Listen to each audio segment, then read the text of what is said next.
The price to fly continues to fall. Last week, we talked about airfares down 27% on average since May. Today, they've dropped even more. Earlier this afternoon, I talked to senior travel advisor Peter Greenberg from CBS. He was in Las Vegas. Peter's at the Bellagio in Las Vegas. Good for you. Did you get a good fare flying to Vegas? Actually, I got a better fare flying to Vegas, and as you will around the country right now, airfares are down about 27% since May, and they're going down another 20% as we get closer to Labor Day for flights throughout the rest of the year. So if you're a smart traveler, wait for those fares to plummet off the cliff, which they will in about 10 days, and now you're in a great position to basically benefit from that buyer's market throughout the rest of this year. Is this both domestic and international? It will be.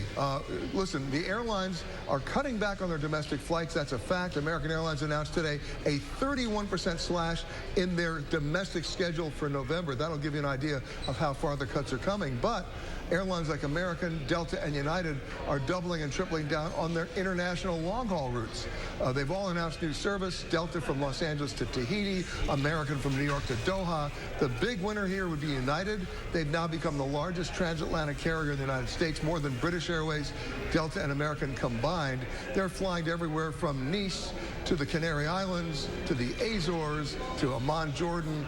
And of course, anytime you have introductory flights, especially in the fourth quarter, you're going to get introductory airfares. So look out for those as well. What role does the exchange rate with the U.S. dollar play in all of this? It's been very important, especially since the dollar is more or less still on a par with the euro. It's very strong against many other foreign currencies. In fact, its strongest point in the last 20 years. Now, we're not talking about airfares or hotel rates. We're talking about basic goods and services that the locals pay, that you'd also pay for everything from a cab ride to a tube of toothpaste to a night at a restaurant. And those savings really add up when the dollar's this strong. So it's quite a bargain to maybe go to Europe in the fall. It is. And look, it always has been seasonally, but this year especially because of all the new routes the airlines are now starting. They want to make you aware of those routes. Those fares will come down. I've seen fares as low as $530 from Newark to Lisbon starting on September 10th. So that's just one indication. That's a round-trip fare of how low these fares are going to go. We're sort of finally getting back to somewhat normal following the pandemic. Did the airlines learn anything in the last 2.5 years? Well, I hope they have. The first thing they have to learn, and hopefully they've learned it, is you can't schedule an airline unless you know you can support that schedule.